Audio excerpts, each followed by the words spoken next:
Goeiedag, ek is Sarina, ek is van Chaz Everett in Kaap-Agulhas. Ek is 'n eiendomskonsultant en ek wil vandag vir julle vertel van 'n area waar ek spesialiseer. Dit is in Struisbaai. Die area se naam is Klein Robertson.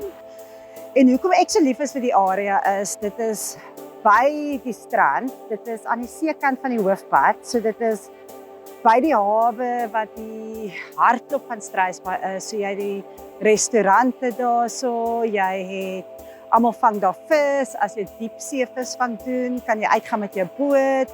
So wat dit ook baie gewild maak is, omdat dit aan die seekant van die hoofpad is, hoef jy nie oor 'n groot pad te gaan om by die see uit te kom nie.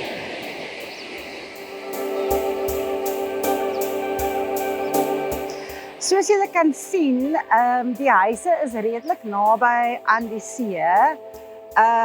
Meeste van die huise in Klein Robertson is ook ouer huise, omdat dit een van die areas is wat jy weet in vroeër ontwikkel het. So meeste van die huise is ouer. Die erwe is ook lekker groot. Hulle is so 850-900 vierkante meter.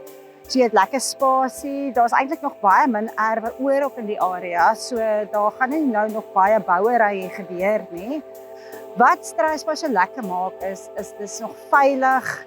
Jy kan stap sonder om bang te wees. Jou kinders kan fietsry.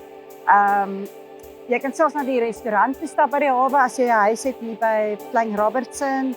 So ja, so dit is regtig 'n veilige plek vir vakansie, vir aftrede of 'n permanente woning.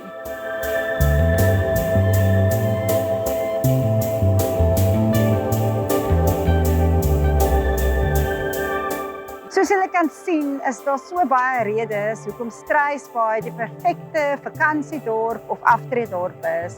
As julle meer inligting soek oor die area of oor enige eiendom, ek sien uit daarna om van julle te hoor.